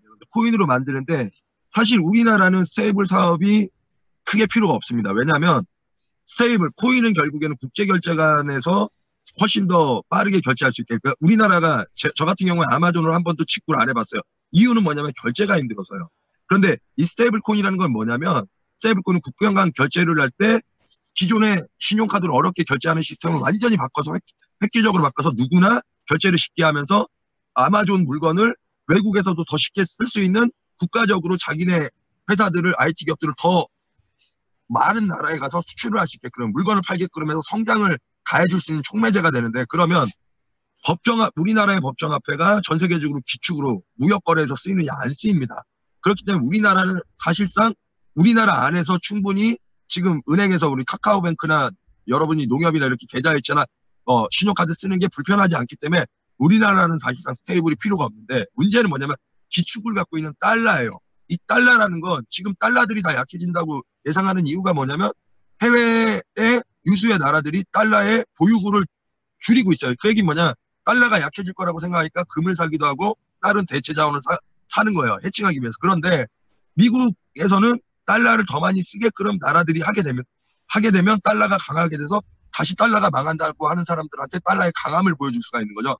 그런 의미에서 스테이블 코인으로 달러를 스테이블로 전환을 해서 1대1 팩을 시켜서 더 많은 달러를 필요로 하게 된다. 왜 필요하게 되냐면 아마존이 지금까지 우리나라에서 직구하기가 너무 힘들었어. 달러로 변환해서 외국 거를 직구하기가 힘든데 근데 이런 스테이블이 나와서 이 스테이블 코인은 달러랑 연동이 돼 있으니까 스테이블 코인을 구하기 위해서 달러를 사려고 할 거 아니에요. 사람들이 달러를 보내면 스테이블 코인을 교환을 해준단 말이에요. 그러면 아마존이 들어왔는데 아마존이 수수료가 우리나라랑 같으면서도 스테이블 코인은 국경 간 결제가 쉽게 빠르게 진행되면 당연히 우리나라보다 단가를 더 후려칠 수 있는 아마존. 우리나라가 만약에 11번가는 규모가 있으니까 경제 규모가 있으니까 11번가는 상품이 100개뿐이 납품이 안 돼요. 근데 아마존은 워낙에 많은 사람들이 많이 참여하니까 납품업체가 1000개, 10,000개씩 납품을 하겠죠. 그럼 단가를 후려칠 수 있는 건 아마존이에요. 아마존은 10,000개를 납품하니까 11번가에서 100원에 팔던 건 얘네는 90원에 팔 수 있어. 그런데 얘네가 아마존이 한국에서 크게 성장 못한 게 바로 수수료 문제, 결제 편리성 때문이에요. 그런데 이런 스테이블 코인이 결제 편리성, 수수료 문제를 잡아버리면 테라하고 마찬가지거든요. 이렇게 잡아버리면 아마존이 지금까지 들어가서 크게 방향성을 제시 못한 국가들까지 침투할 수 있는 달러로 침투할 수 있는 그런 천명 역할을 할 수 있는 게 이 스테이블 코인이 되기 때문에 달러의 수요를 늘려줄 수 있기 때문에 이 스테이블 코인이 각국 정부한테는 지금 대단히 중요하게 됐고 유독 미국도 스테이블 코인 발행에 대해서만 이 라이센스 제도를 좀 헐렁하게 어렵지 않게 지금 인허가를 해주고 있어요. 나머지 프로젝트에 대해서는 대단히 인허가 제도를 빡세게 구현을 하는데 스테이블 코인 개발 참여 업체가 120개가 넘어요. 미국만. 왜? 미국에서는 어차피 스테이블 코인은 달러 교환이니까 스테이블 코인을 사기 위해서 달러의 매수가 일어나면 달러를 많은 사람들이 사려고 하니까 달러의 매수가 일어나니까 미국 쪽에는 좋은 거죠. 페이스북이 지금 26억 명의 사용자인데 거기도 스테이블 코인을 도입한다는 얘기는 결국 뭐냐? 26억 명의 달러 계좌가 생겨서 26억 명의 달러를 쓸 수 있게 될 수도 있다. 이런 측면에서 보면 되는데 우리나라는 사실 기축국이 아니기 때문에 스테이블 코인은 굳이 필요가 없습니다. 지금 디지털 전환되어 있는 화폐를 쓰는 것만으로도 충분합니다. 오케이. 일단은 잠깐 지금 그 채팅창에서 스테이블 코인이 나오면은 무슨 모든 코인들이 망한다는 말씀들을 뭐 하시는데 뭐 예를 들어서 아마존이 아마존 코인 만들면 막 그렇게 하는데 정말 잘못 생각하시고 계신 분들이 많아서 요것만 좀 정리를 할게요. 자, 여러분들 비트코인은 하나의 통합 그러니까 일단은 화폐성 코인들이 있고 그다음에 어떻게 보면 유틸리티 코인들이 있고 이렇게 좀 달라요. 좀 여러 가지 어떤 용도가 있는 그런 코인들과 그 다음에는 그냥 말 그대로 화폐 기능 자체만 하는 뭐 비트코인이 되든 라이트코인이 되든 비케가 되든 약간 그런 거 다르게 있는데 예를 들어서 아마존 코인 나와요. 그러면은 사람들이 비트코인을 아마존으로 보내서 거기서 뭐 아마존 스테이블 코인으로 바꾼 다음에 거기서 결제하는 대로만 그 플랫폼에서만 활용되는 거고 그 다음에 비트코인을 또 다시 그 아마존 스테이블 코인으로 비트코인으로 바꾼 다음에 그다음에 그 비트코인을 또 카카오로 보낸 다음에 카카오 코인으로 바꿔서 카카오로 활용하는 거고 또 다시 비트로 바꿔서 갖고고 이게 왔다 갔다 하면서 플랫폼마다 스테이블 코인이 생기는 거지 무슨 뭐 큰 기업이 스테이블 코인 만든다고 코인이 의미 전혀 상관이 없는 거예요. 이거는 코인 관련된 지식이 잘못된 거예요. 그 부분은 사실상 여기는 있어서 아무튼 그거 보면 좀 약간 정리를 하고 싶었고요. 세시봉님 한 말. 저는 두 분이 말씀 너무 잘하셔서 요거에 대한 내용은 그냥 지나가도 될 것 같아요. 네, 그럼 캘린더. 네, 뭐 저도 딱히 여기에 대해서는 드릴 말씀이 없습니다. 너무 말씀을 잘하셨어요. 캘린더는 스테이블 코인에 관심 없거든요. 왜냐면 스테이블하잖아요. 트레이더가 할 게 없어요. 스테이블해서. 그러니까 맞네. 그러죠. 맞네요, 진짜. 그러니까 관심이 없는 거예요. 그러니까 일단은 신도님이 좀 커버를 다 하고 설명을 해주셔가지고 제가 뭔가 그 약간 그냥 스테이블 코인 관련된 뭐 보조 설명할 게 딱히 없었는데 그냥 채팅창에서 잘못된 얘기들만 좀 살짝 잡은 거고요. 일단 확실히 스테이블 코인 나오면 기대는 돼요. 왜냐면은 그냥 단순히 생각해가지고 어떤 물건을 더 싸게 살 수 있는 또 하나의 어떤 옵션이 생긴다라고 하는 건 그건 되게 좋은 거거든요. 저부터 먼저 그걸 써보고 싶어요. 그래서 일반인들이 이걸 어떻게 받아들일지 이게 되게 괜찮다라는 긍정적인 소문이 많이 나면은 그게 암호화폐에도 저는 좋다라고 생각을 하거든요. 그래서 일단 당장 스테이블 코인들이 굉장히 시장에 괜찮은 반응이 나오는 걸 좀 기대를 하고 있는 상황입니다. 그렇죠. 인프라가 넓어질 수 있는 거니까. 인프라가 넓어지는 거예요. 이게 네. 한쪽으로 몰리는 게 아닌 것 같고요. 네. 맞아요. 사람들이 그래서 이게 이런 게 코인이라는 거구나. 사람들이 비트코인에 미쳐 있었는데 비트코인을 잘 몰랐는데 그냥 이렇게 결제하는 게 비트코인이네. 별로 어려운 게 아니네. 이러면서 또 누구나 이제 투자에 참여할 수 있는 또 장이 열릴 수 있으니까. 네. 좋은 거죠. 일단은 그러면 다음으로는 이건 아까 신두님이 잠깐 언급하셨던 부분인데 3월 상승장에 대한 소문이 돈대요. 3월 상승장에 대한 소문이 돈다는데 거기에 대해서 어떻게 생각하시는지 그럼 아까 3월의 상승을 생각하고 계신 신두님부터 한 말씀 부탁드립니다. 일단은 3월 상승론에 대해서 조금 아쉬운 부분을 하나 짚고 넘어가고 싶은 거는 벡트 거래소의 오픈이 뭐 연말까지 밀릴 것이라는 시장의 얘기 때문에 사실 3월 상승장 대세론이 지금 꺾일 위기에 와 있습니다. 그런데 저는 벡트는 엄청나게 그러니까 차트가 이렇게 갈 수도 있던 걸 벡트로 이렇게 갈 수도 있다고 판단한 거지 점점 우상향에 대한 믿음은 지금 변함이 없는데 그 이유는 뭐냐면 지금 미국이 뭐 양적 완화를 중단한다 어쩐다는 얘기도 하면서 그러니까 금리 인상을 안 한다 그냥 쉽게 말하면 금리 인상을 안 한다는 얘기는 뭐냐면 결국에 시장에 자금이 좀 여유로워질 수 있다는 거예요. 그러니까 우리가 평상시 시장에 있던 돈들이 금리 인상하면 은행으로 들어가야 되는데 자금이 여유로워졌다는 건 이 자금들이 투자처를 찾고 있는 거거든요. 그러니까 투자처를 찾아서 들어가게 돼 있어요. 그러니까 미국이 금리 인상 안 한다고 해서 여러분들이 아주 알기 쉽게는 우리나라 증시가 갑자기 연말에 꺾였던 게 연초에 반등을 많이 했죠.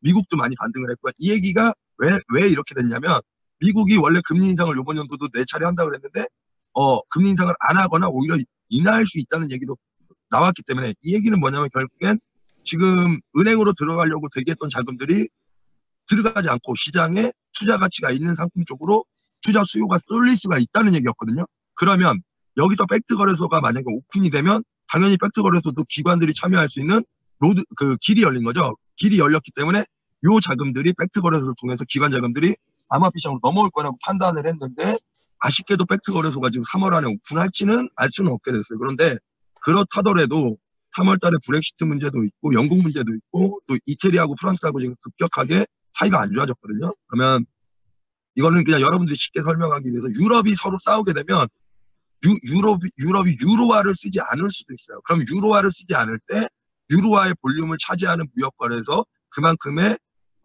화폐 밸류에이션이 필요해요. 그러니까 다른 화폐에 대안이 필요하거든요.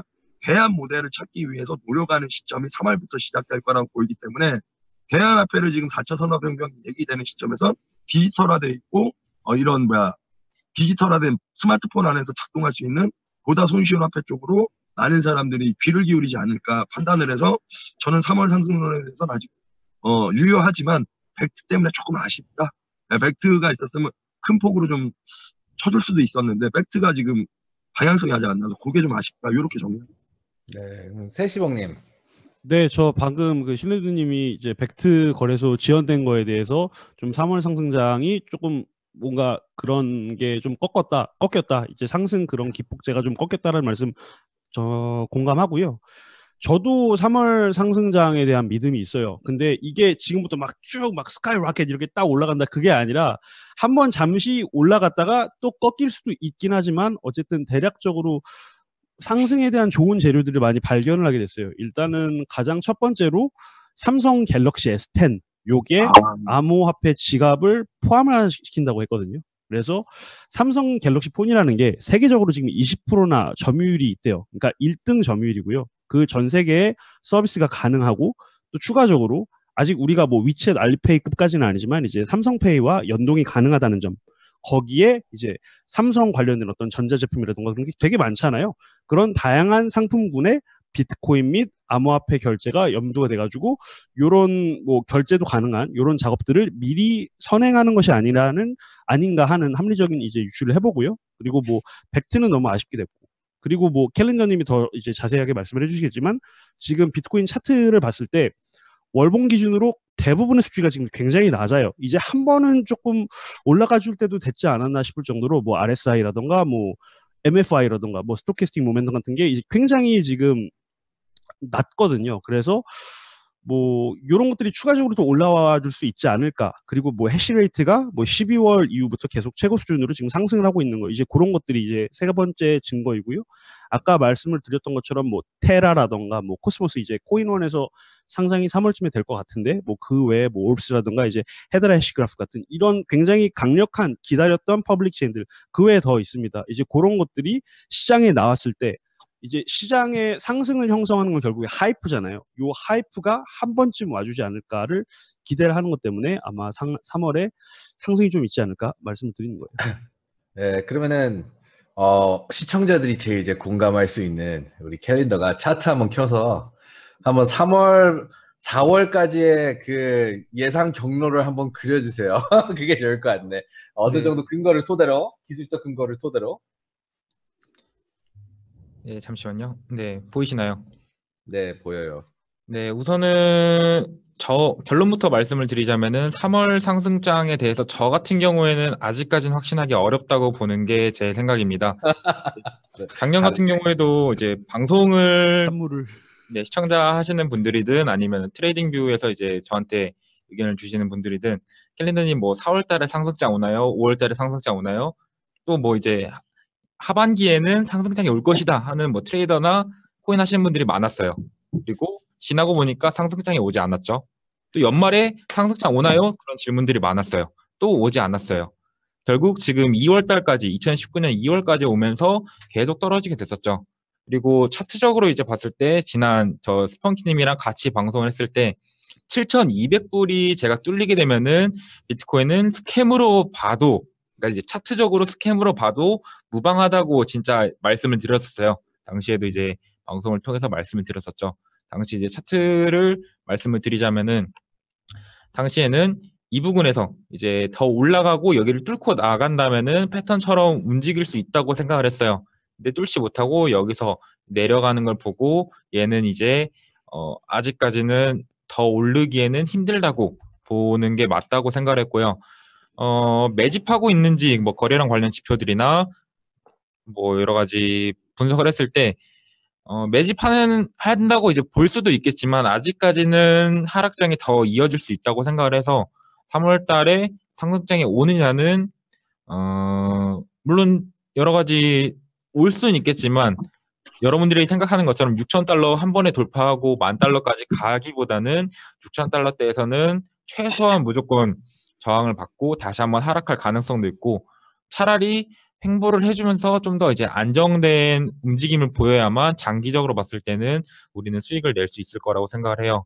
그래서 결론으로는 지금 며칠 안 남은 3월인데 당장에는 상승장이 온다고 보기에는 어려운 상황이 맞다고 생각을 합니다. 오케이. 좀 그림을 좀 그려봐요, 그러면. 그림을 그려야지 알지. 우리는 그렇게 말만 하면 몰라요. 코린이라서. 네. 좀 그려보고 해주세요. 네, 저 같은 경우 이제 상승장 기준을 두 가지를 말씀을 드렸었어요. 처음에는 이제 그냥 차트적으로 말씀을 드리자면은 지수이동 평균 50EMA랑 100EMA가 이제 골든 크로스가 나올 때 저는 이제 상승장에 대한 기준으로 본다고 말씀을 드렸었어요. 근데 작년 한 4월, 3, 4월에 이게 데드 크로스가 나오고 지난 2014년, 15년 그날에 이제 하락장에서도 거의 500일 가까이가 이게 데드 크로스가 골든 크로스가 되지 못하고 계속 움직이고 있었죠. 그래서 얘를 뚫어줘야만 한 4, 5천 달러대는 최소한 뚫어줘야만 골든 크로스가 날 수 있겠죠. 근데 그 전까지는 저는 하락을 그대로 아마 외칠 것 같고, 그리고 외친다기보다는 하락을 예측하는 게 맞을 것 같죠. 그리고 뚫기 전까지는 얘를 뚫어주는 움직임은 결국 아까 첫 번째 질문처럼 세력이 이 의도를 확인할 수 있을 거라고 생각을 합니다. 네, 그래서 그럼 잠깐만. 그러면 캘린더도 우리 그 언더놈처럼 우리 2,000불 보고 있어요? 아니 2,000불까지는 안 봐요. 1,000불, 2,000불까지는 보진 않는데 물론 패턴이나 뭐 여러 가지 차트적으로 만들어준다면은 그때는 이거 1,000불, 2,000불 갈 것 같은데 하겠죠. 근데 아직까지는 그런 조짐들은 뭐 패턴이든 지표들이든 그런 점에서 나오진 않고 있고, 네, 어쨌든 저는 차트를 봤을 때는 올라간다고도 나오진 않고 있고 내려간다고도 나오지 않고, 저는 그래서 결국 뭐 다이버전스나 여러 가지 좀 더 공부를 해서 지표도 만들고 자동 매매를 좀 더 분석을 하게 된 것 같아요. 네, 그래서 하락장은 3월 달에는 끝난다고 보기는 어렵다라고 저는 보고 있습니다. 오케이. 화면 다시 부탁드립니다. 네.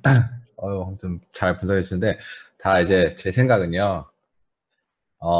저는 일단 그 핵사의, 그러니까 제가 이게 방금 전에 신주님도 굉장히 많은 명분을 말씀해 주셨고, 세시봉님도 많은 명분을 말씀해 주셔서 되게 이제 그게 이제 펀더멘털적인 관점에서의 시장을 어떻게 보면은 예상하는 그런 뭐 근거들이 팩트들이니까 사실 잘 정리를 해 주셨고, 저는 그냥 사실 지금 지금 요 가격대에서는 여기서부터는 세력, 우리가 아까부터 계속 부르던 이런 거대 세력들, 굉장히 자금이 큰 은행들, 이런 친구들이 저는 매집을 해야 된다고 생각해요. 그냥 단순하게. 이 매집을 하는 게 하루 이틀 만에 되는 게 아니거든요. 우리처럼 돈 없는 사람들이야 시장에서 풀매수하고 끝내는 거지.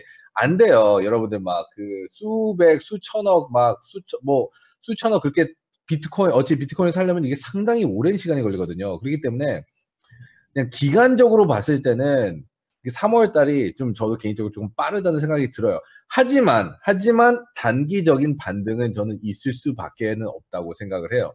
그래서 전에 헥사 그 총괄 트레이더도 얘기를 했던 게, 그 친구는 아직도 3,100불이 우리가 그 1월 달에 찍었나? 거기가 아니 12월이구나. 거기가 진짜 최종 바닥일 확률이 매우 높다고 그 친구는 얘기를 하거든요.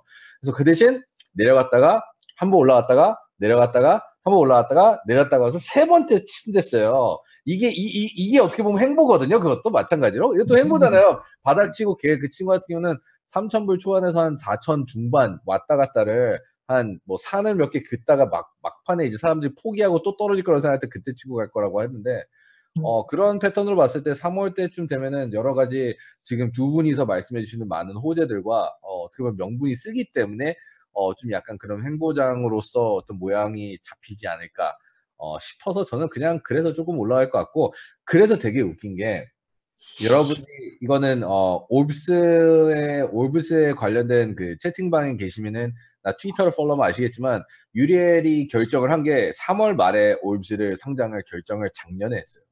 왜 3월에 결정을 했냐 하니까 3월이 장이 좋을 거라고 트레이더들이 판단해서 그렇게 정한 거거든요.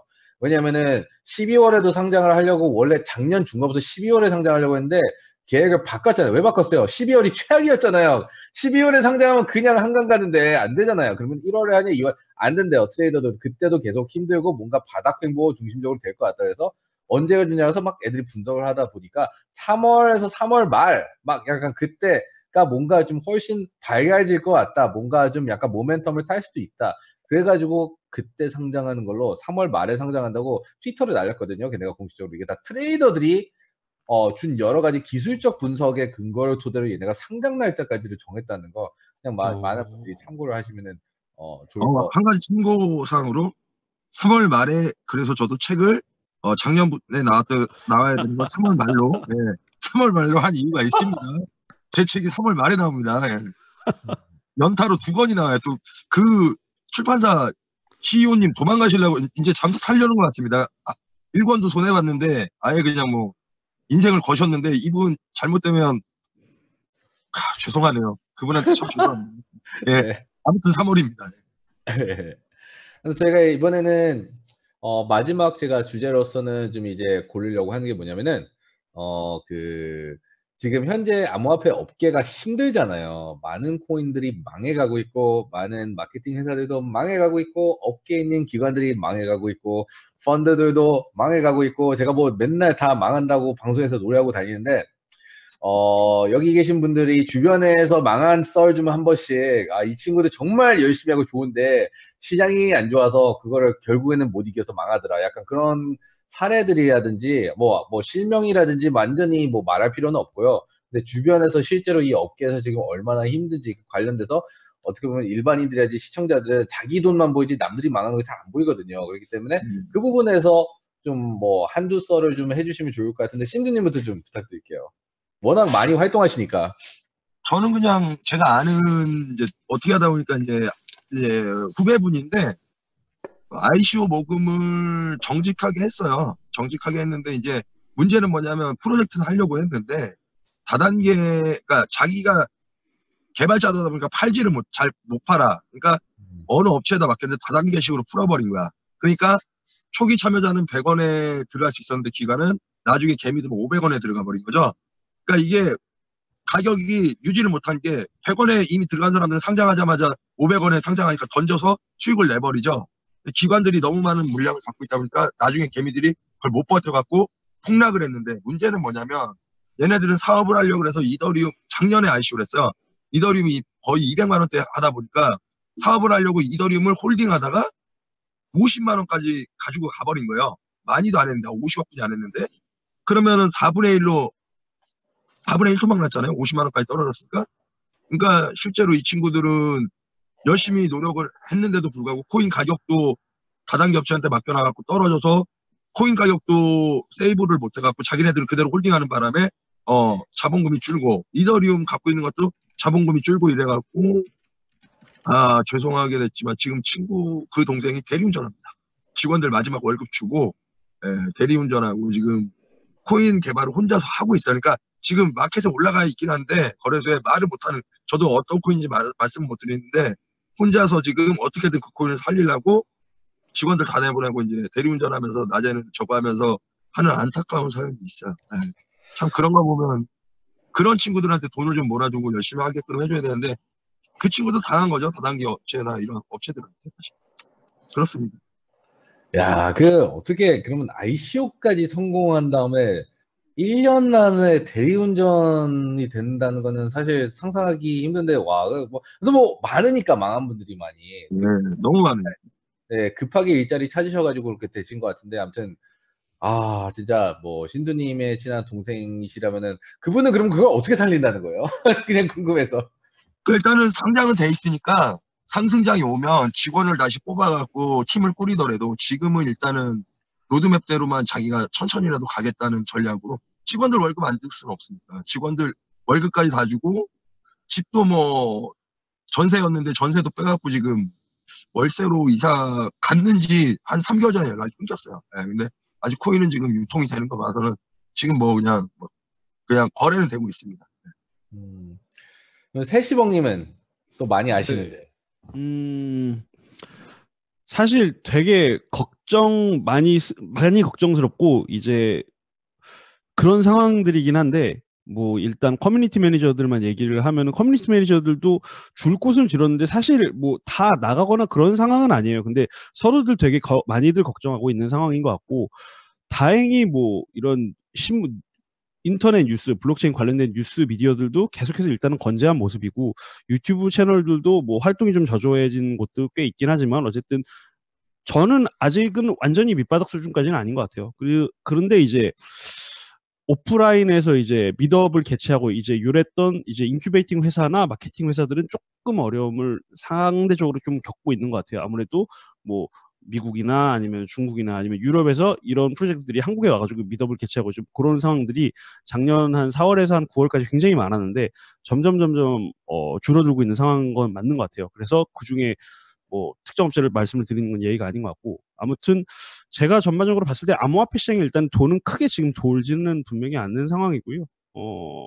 일단 코인 프로젝트들 많이 걱정을 하실 것 같은데 저는 제가 보기에 다행히 현재까지 무너진 어떤 소위 상폐된 프로젝트 소식은 들리지는 않고 있습니다. 우리 세시봉님이 더 돌아다니셔야겠네. 진짜요? 너무 몰라요? 할머니 얼마나 많이 망했는데 저는 솔직히 너무 많이 알아요. 망한 데를. 그래서 좀 약간 진짜 제일 망한 애들이요. 네. 사실 작년 초와 작년 초부터 작년 한 6월 전, 그러니까 작년 초부터 한 작년 1, 2분기 때 네. ICO라는 애들이 지금 그러니까 어떻게 보면은 1년도 안 됐는데 거의 다 망했거든요. 근데 가장 크게 망한 이유가 뭐냐면 보면은 작년 초에 레이징 했을 때는 이더가 100만 원일 때가 되게 좀 있었어요. 이더가 100만 원일 때 이더리움 10,000개면은요 그게 얼마예요? 응? 어마어마하죠. 네, 이더리움 100만 원일 때 10,000개면요 그냥 뭐 그 100억이잖아요, 사실. 네.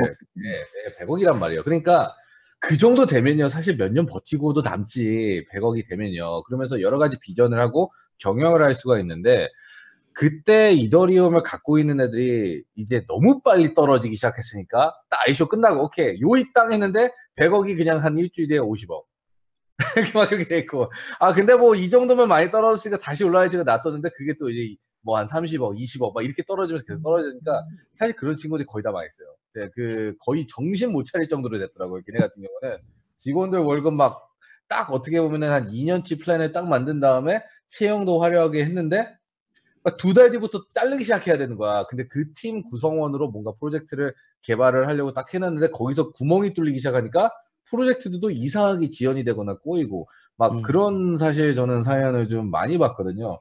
또 그러니까 이제 한 코인은 제가 그냥 말해드릴게요. 이거는 불쌍해요, 제가 진짜. 근데 지금도 열심히 하고 있는 애들이 엠퍼거든요, 사실. 엠퍼 그 친구들이 진짜 열심히 일하시는데 그 ICO가 1초 만에 끝났거든요. 걔네 같은 경우도 1초 만에 끝나고 거기서도 10,000개였어요. 이더. 그 당시가 비트코인 한 100만 원 정도 그 정도 했었는데 그 친구들은 진짜 너무 힘들어가지고 근데 회사는 살려야 되니까 다른 코인들 컨설팅을 하면서 거기서 커미션을 얻고 그걸로 막 자기네 기술을 메꾸고 뭐 이런 자기는 한번 해봤으니까 그런 것들에 있어서 그러니까 외주 악셀러레이터가 돼버리는 것 같더라고요. 약간은 모양새가. 근데 어쩔 수가 없는 거 그냥 돈이 없으니까 약간 그런 부분에 있어서는 되게 좀 아무튼 안타까운 것들 제가 많이 보고 펀드들은 뭐 다 그냥 한강 같고 막 그래가지고 네. 방송에서 저는 이미 자주 얘기하니까 넘어가도록 하겠습니다. 캘린더 혹시 주변에서 그런 사례 본 적 있는지? 근데 뭐 주변에서 망한 사람들은 많이 있죠. 결국 망했다는 근거는 결국 돈을 투자했는데 돈을 수익을 내기보다는 손해를 많이 봤다는 사람들인데 사람들, 기관들, 네. 기관들. 기관들이요. 기관들 같은 경우에는 뭐 저한테도 뭐 저도 이제 나름 트레이딩비에서는 유명하다 보니까 ICO 관련해서 연락이 와요. 저한테 뭐 마켓 메이킹을 이제 차트적으로 좀 해달라. 그러는데 결국 그 회사도 뭐 우리나라뿐만 아니라 중국이든 일본이든 다 투자를 받고 그러는데 아까 그 신두님께서 말씀하신 것처럼 다단계로 1차부터 5차까지 ICO를 다 받았어요. 근데 다 평단이 다 다른 거죠. 그래가지고 평단 다 다른 걸 또 다른 사람들끼리 알게 되고 결국 빨리 던져야 된다 상장하면은 그런 얘기도 하게 되고 그 회사도 마찬가지로 이더리움을 가지고 있어서 이더리움이 폭락하니까 그 회사도 이제 거의 망하게 된 거죠. 지금 판교에 사무실이 그 전까지 있었는데 지금 있을지 없을지도 잘 모르겠고 그래서 결국 뭐 기관들도 이더리움을 가지고 있었다면은 사실 이 하락장의 피해는 네, 개미들과 마찬가지로 피하기 어렵지 않았나 싶습니다. 오케이. 일단은 오늘의 주제들은 또 여기까지 하고 저희는 이제 방송을 종료를 해야 될 것 같은데 오늘 이제 함께 또 해주신 신두님 또 포스 있게 노란 잠바 괜찮은데요 그거 저도 탐나는데 참여해 주셔서 너무 감사드리고 세시봉님도 오늘도 아주 즐겁게 정말 좋은 정보 많이 해주셔서 되게 감사드리고 캘린더 오늘 나와서 너무 캘린더가 여러분들 이제 군대를 가요 이제 그래서 이제 앞으로 못 볼 거예요 쟤를 나이가 좀 있어 보이는데. 네. 캘린더 같은 경우 이제 군대를 가서 복무를 채워야 되기 때문에 지금 저 곱상한 얼굴이 다음번에 보면 사라져 있을 거라고 저는 생각하거든요. 이제 어떻게 보면 진정한 떡락장을 이제 겪고 오는 거죠. 저기서 저게 진짜 헬이지 사실. 현실 세계에서 헬보다 저게 더 헬이야. 그러니까 강해져서 돌아올 거라고 보고 있습니다.